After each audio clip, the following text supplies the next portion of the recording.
বায়াতে আকাবা এর মূল বিষয়গুলো কি, এখানে কি কারণে শপথ গ্রহণ করা হয়েছে। এখানে 3 বার শপথ দেওয়া হয়েছে। কয়বার? কথা বলেন, কয়বার? 3 বার শপথ দেওয়া হয়েছে। আল্লাহর নবী সাল্লাল্লাহু আলাইহি ওয়াসাল্লাম মদিনায় হিজরতের পূর্বে মদিনায় হিজরতের পূর্বে 3 বছরে 3 বার মুসলমানদেরকে শপথ পাঠ করিয়েছিলেন। কারণ বিশ্বনবী মুহাম্মদ রাসূলুল্লাহ সাল্লাল্লাহু আলাইহি সাল্লাম মক্কায় ওই সময় অত্যাচারিত ছিলেন, নিপীড়িত ছিলেন, নির্যাতিত ছিলেন। তার পরম আদরের স্ত্রী মা খাদিজাতুল কুবরা রাদিয়াল্লাহু তাআলা আনহা ইন্তেকাল করেছেন। তার অত্যন্ত শ্রদ্ধাভাজন, যিনি বিশ্বনবীকে স্নেহ করতেন, চাচা আবু তালিব, তিনিও ইন্তেকাল করেছেন। তার আপনজন বলতে, তার ভালোবাসার মানুষ বলতে ওই মুহূর্তে আর কেউ ছিল না।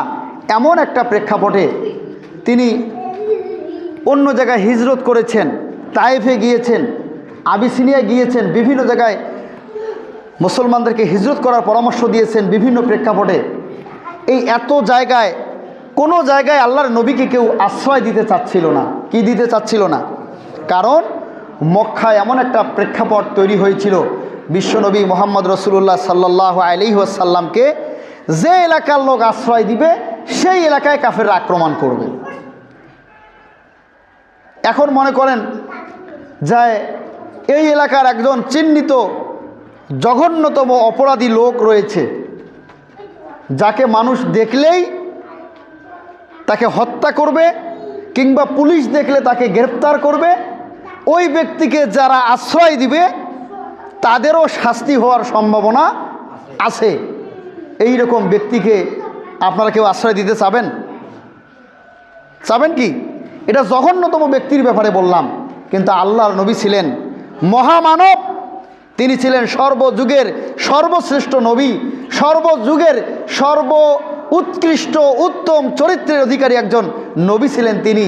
তাকে কেউ জায়গা দিলে ওই লোককেও হত্যা করা হতে পারে, ওই এলাকার মানুষের উপরে জুলুম করা হতে পারে, এমন হুমকি কাফেরদের পক্ষ থেকে প্রদান করা হয়েছিল। বিশ্বনবী মুহাম্মদ রাসূলুল্লাহ সাল্লাল্লাহু আলাইহি সাল্লামকে কেউ আশ্রয় দিতে চাচ্ছিল না। তখন মুহাম্মদ রাসূলুল্লাহ সাল্লাল্লাহু আলাইহি সাল্লাম চিন্তা করেছিলেন আল্লাহর অনুমতিক্রমে, আল্লাহর নির্দেশে, যে মক্কা ত্যাগ করে তাকে অন্য কোনো জায়গায় স্থানান্তরিত হতে হবে, তা না হলে এই জায়গায় ইসলামের দাওয়াতি কাজ করে সফলতা লাভ করা সম্ভব নয়। এই জন্য আল্লাহ নবী সাল্লাল্লাহু আলাইহি সাল্লাম বায়াতে আকাবায় 3 বার মদিনা থেকে আগত কিছু মুসলিম, যাদেরকে বিভিন্নভাবে দাওয়াতি কাজ করার কারণে তারা ইসলাম গ্রহণ করেছিল, তারা হজে আসে আর বিশ্ব নবীজির হাতে হাত রেখে বায়াত গ্রহণ করে। প্রথম বায়াতে মদিনা থেকে 6 জন মুসলমান বায়াতে আকাবায় এসে আল্লাহর নবীজির হাতে বায়াত গ্রহণ করেছিল। কয়জন? কথা বলতে হবে, কয়জন? 6 জন বায়াত গ্রহণ করেছিল। আল্লাহর নবী সাল্লাল্লাহু আলাইহি সাল্লাম তাদেরকে নির্দেশ দিলেন, তোমরা মদিনায় গিয়ে ইসলামের দাওয়াত মানুষের মাঝে পৌঁছায় দাও। কিসের দাওয়াত? ইসলামের দাওয়াত, কালেমার দাওয়াত মানুষের মাঝে পৌঁছায় দাও। তারা গিয়ে দাওয়াতি কাজ করলো। করার পরে দ্বিতীয় বছর, পরের বছর হজের সময়, অর্থাৎ সেটা নবুয়তের 12 বছরে হজের মৌসুমে 12 জন লোক আল্লাহর নবীজির হাতে হাত রেখে বায়াত গ্রহণ করলো। কয়জন? প্রথম বছরে কয়জন? 6 জন। পরের বছরে কয়জন? 12 জন। এই 12 জনের মধ্যে ওই প্রথম বছরে যে 6 জন বায়াত গ্রহণ করছিল, তার মধ্যে 5 জন, নতুন এসেছে 7 জন, 5 আর 7 12 জন বায়াত গ্রহণ করলো।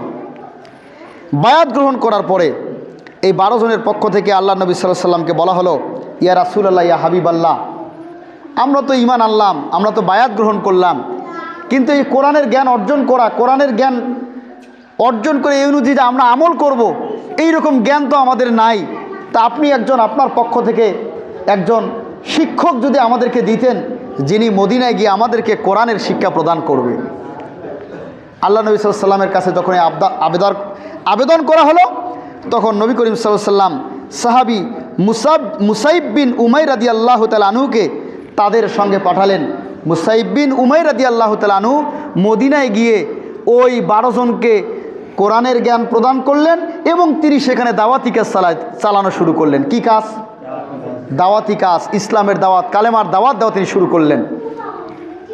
এখন নবুয়তের 13 বৎসরে হজের মৌসুমে মদিনা থেকে 72 জন নারী এবং পুরুষ মিলে 72 জন এসে আল্লাহর নবীজির হাতে এসে হাত রেখে তারা বায়াত গ্রহণ করলেন। বলেন সুবহানাল্লাহ। তাহলে মুসলমানের সংখ্যা মদিনায় বাড়ছে, কিন্তু মক্কায় বাড়তেছিল না সেই হারে। মদিনায় বৃদ্ধি পাইল 3 বছরে। আর মক্কা যেহেতু বিশ্ব নবীজির জন্য বসবাসের উপযুক্ত পরিবেশ আর নাই, পরিবেশ খুব সংকটাপন্ন, এখানে জীবন নিয়ে বেঁচে থাকাটা বড় কঠিন হয়ে গিয়েছিল। আল্লাহ নবী সাল্লাল্লাহু আলাইহি সাল্লামের কাছে 3য় বছরে 70 জন পুরুষ আর 2 জন মহিলা আল্লাহর নবীজির কাছে বায়াত গ্রহণ করলো। আল্লাহর নবীজির হাতে হাত রেখে পুরুষেরা এবং মহিলারা যখন আল্লাহর নবীজির কাছে তারা মৌখিক স্বীকৃতি প্রদান করলো, বায়াত গ্রহণ করলো, বায়াতের এক পর্যায়ে আল্লাহর নবীজির কাছে আব্দুল্লাহ বিন রাওয়াহা রাদিয়াল্লাহু তাআলা আনহু তিনি বিশ্বনবীকে বললেন, ইয়া রাসূলুল্লাহ, ইয়া হাবিবাল্লাহ, আপনি যে তাদেরকে বায়াত প্রদান করছেন, আপনি যে তাদেরকে শপথ পাঠ করাচ্ছেন, আপনি যে মদিনায় হিজরত সামনে করবেন, করার যেই সম্ভাবনা তৈরি হয়েছে, আপনার কি কোনো শর্ত নাই? কোন শর্তে তাদেরকে শপথ দিচ্ছেন? এটা কোনো শর্ত থাকলে তাদের সামনে তুলে ধরেন। একজন সাহাবী আল্লাহর নবীজিকে পরামর্শ দিলেন। আল্লাহর নবী সাল্লাল্লাহু আলাইহি ওয়াসাল্লাম তখন তাদেরকে 2টা শর্ত দিলেন। কয়টা শর্ত? কথা বলেন, কয়টা শর্ত? 2টা শর্ত। দেখুন, জান্নাত এত সোজা জিনিস না।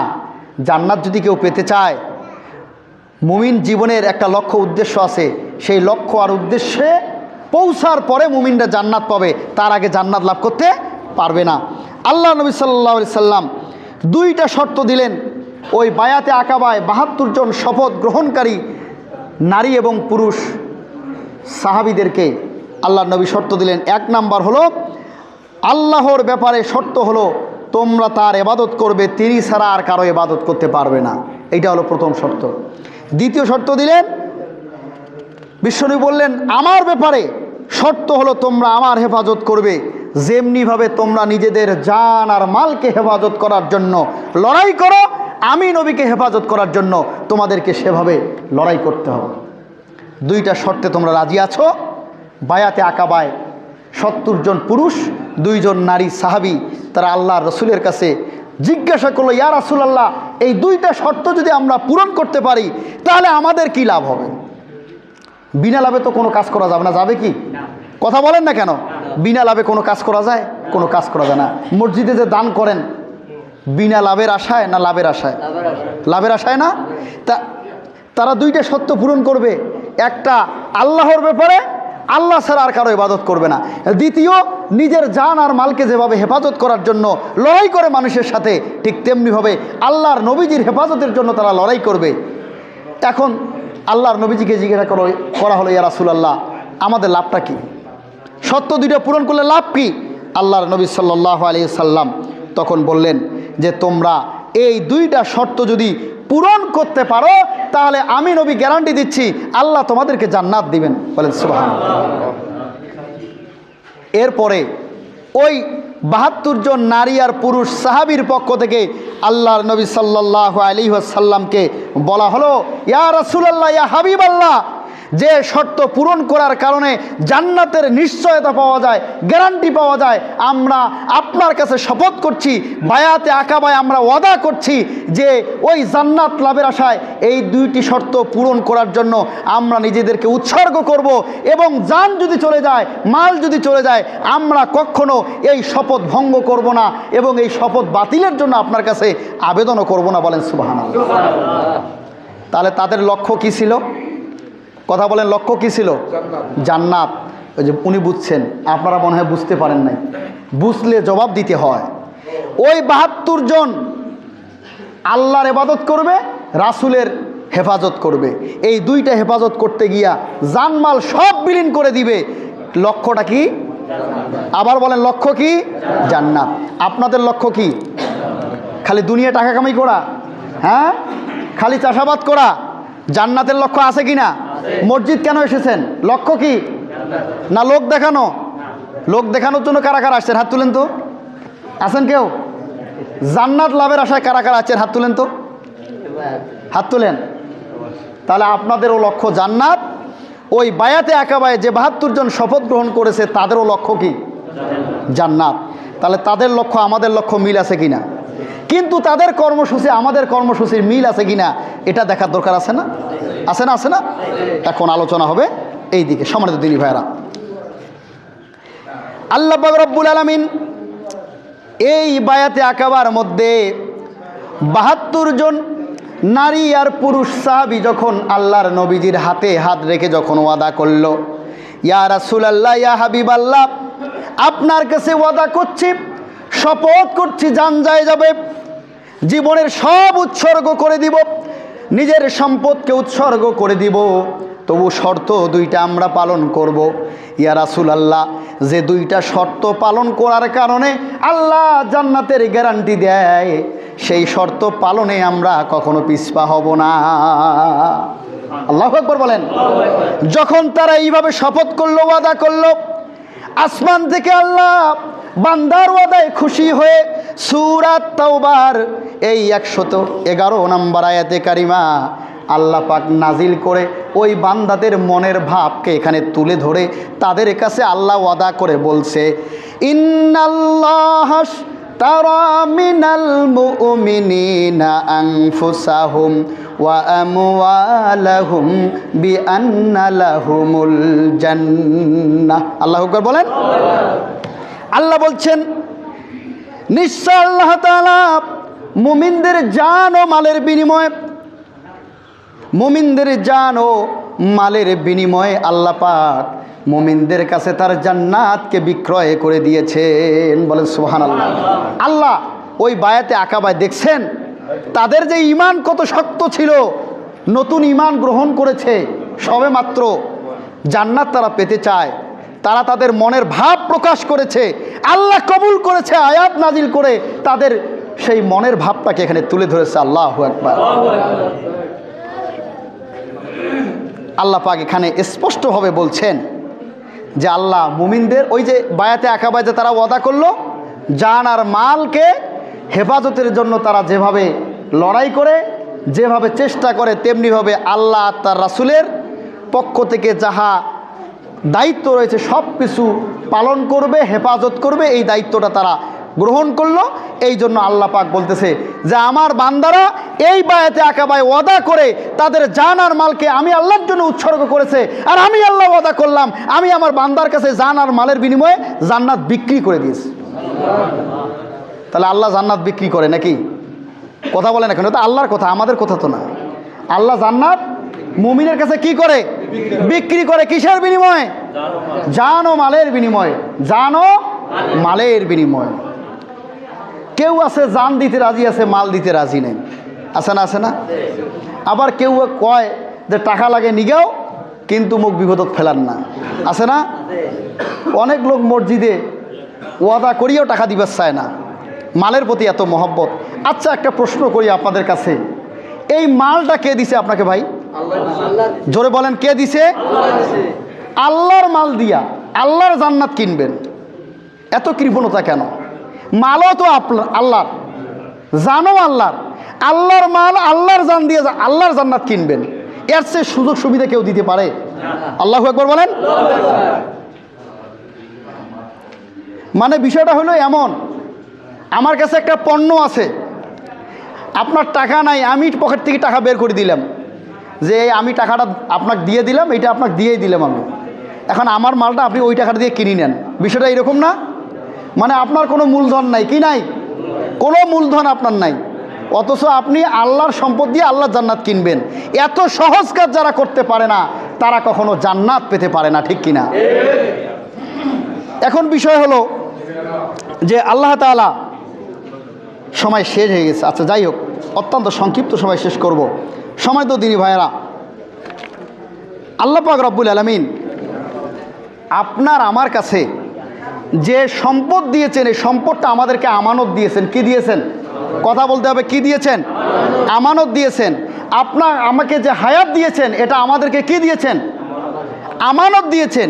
এই জান আর মালের আমানত আপনাকে আমাকে আল্লাহ পাক দিয়েছেন। এই আমানতটুকু যদি আল্লাহর জন্য উৎসর্গ করতে পারি তাহলে আল্লাহ আমাদেরকে জান্নাত দিয়ে দিবেন। সুবহানাল্লাহ বিহামদিহি। এখন এই জান আর মাল যে আল্লাহ আপনাকে আমাকে আমানত দিয়েছে, এই আমানতদারিতাটা এমনভাবে দিয়েছে, এইটা আপনাকে স্বাধীনতা দিয়েছে। আল্লাহ কি দিয়েছে? এটা আল্লাহ জোর করে কেড়ে নেবে না। আপনি এই জান আর মালকে ইচ্ছা করলে জান্নাত ক্রয় করার জন্য ব্যবহার করতে পারবেন, ইচ্ছা করলে জাহান্নাম ক্রয় করার জন্য আপনি ব্যবহার করতে পারবেন। এই ক্ষেত্রে আল্লাহ বাধা, কথা বলেন না কেন? এই ক্ষেত্রে আল্লাহ বাধা দিবে না। এই ক্ষেত্রে আল্লাহ কোনো বাধা দিবে না, কারণ আপনার পকেটের টাকা ইচ্ছা করলে গানের আসরেও ব্যয় করতে পারেন, ইচ্ছা করলে মসজিদের কল্যাণেও ব্যয় করতে পারেন। কোনো বাধা আছে কি? কোনো বাধা নাই। সম্পদ আল্লাহর, স্বাধীনতা আপনার, কিন্তু এই স্বাধীনতা সাময়িক সময়ের জন্য। যেহেতু আল্লাহ আপনাকে স্বাধীনতা দিছে, ইচ্ছা করলে জান্নাত কিনতে পারেন, ইচ্ছা করলে জাহান্নামও কিনতে পারেন। যদি জান্নাত কিনেন জান্নাত যাবেন, আর যদি জাহান্নাম ক্রয় করেন তাহলে জাহান্নামে যাবেন। ঠিক কিনা? সময় তো দিদি ভাইরা। সুতরাং আমাদেরকে ব্যয় করতে হবে কোন রাস্তায়? কোন রাস্তায়? আল্লাহ রাস্তায়। শুধু টাকা দিলে হবে নাকি জানও দিতে হবে? কথা বলেন। টাকাও দিতে হবে, জানও দিতে হবে। তবে টাকা আর জান দুইটাই ব্যয় করার একটা উত্তম রাস্তা আছে। কি রাস্তা? এই রাস্তাটার কথা বলে আমি কথার শেষের দিকে যাব ইনশাল্লাহ।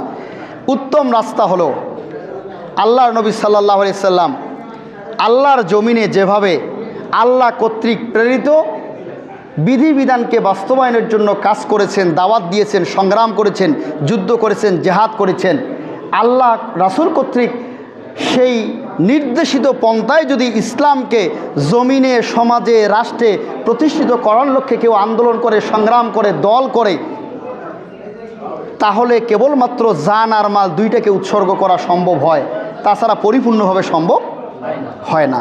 কথাটা কি বুঝতেছেন? আমি ব্যাখ্যা করতে পারবো না, আমি সংক্ষিপ্তভাবে বললাম। আল্লাহ কর্তৃক আমানত আপনার কাছে প্রদানকৃত জান আর মালকে উৎসর্গ করার উত্তম উৎকৃষ্ট জায়গাটা হলো যে আল্লাহ রাসূল যেভাবে ইসলামকে প্রতিষ্ঠিত করার জন্য কাজ করেছেন, পরিবার থেকে সমাজ থেকে রাষ্ট্র পর্যন্ত, সেই পন্থায় যদি আপনি কাজ করেন তাহলে আপনার জান আর মাল দুইটাই উৎসর্গ করার সুযোগ পাবেন। তা না হলে পাবেন না। কেউ টাকা দিবে কিন্তু জান দিবে না, কেউ জান দিবে কিন্তু টাকা দিবে না। এইভাবে জীবন শেষ হয়ে যাবে, কিন্তু আপনি দুইটা জিনিস আল্লাহর জন্য উৎসর্গ করতে পারবেন না। এই জন্য সেই উৎকৃষ্ট উত্তম পন্থার রাস্তায় আপনাকে যেটা রাস্তা ভালো লাগে সেই রাস্তায় যান, কিন্তু বিশ্বনবীজির দেখানো পন্থায় আপনাকে ইসলাম কায়েমের চেষ্টা করতে হবে। ঠিক কিনা?